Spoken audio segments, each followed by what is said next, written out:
ওয়ালাইকুম আসসালাম ওয়া রাহমাতুল্লাহি ওয়া বারাকাতুহু। যদি আপনি বুঝেন যে এটা গলত কাজে সহযোগিতা, তো এর থেকে বাঁচাটা জরুরি।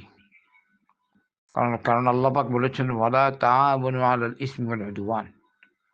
গুনাহের কাজে, জুলমের কাজে একজন আরেকজনের সহযোগিতা করো না। এমনি আসলে আপনি জানেন না, করে দিন।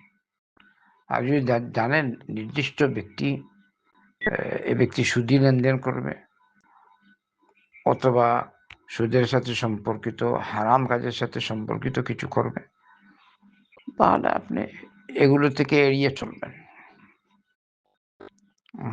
ওয়াজিব।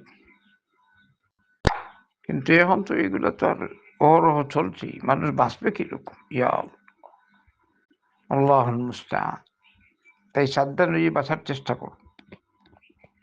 মূল জায়েজ না, বুঝছেন? মূল জায়েজ না।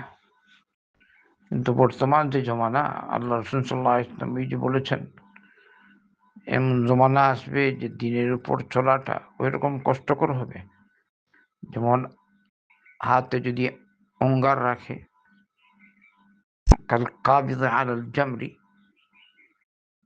অঙ্গার হাতে নিয়ে যদি মুষ্টিবদ্ধ করে, তাহলে যেরকম কষ্ট হবে, এরকম কষ্ট হবে দিনের উপর চলাটা। বর্তমানে আমি এইটাই দেখছি। ইন্না লিল্লাহি ওয়া ইন্না ইলাইহি রাজিউন। যত দিন যাচ্ছে তত অবস্থা খারাপ হচ্ছে।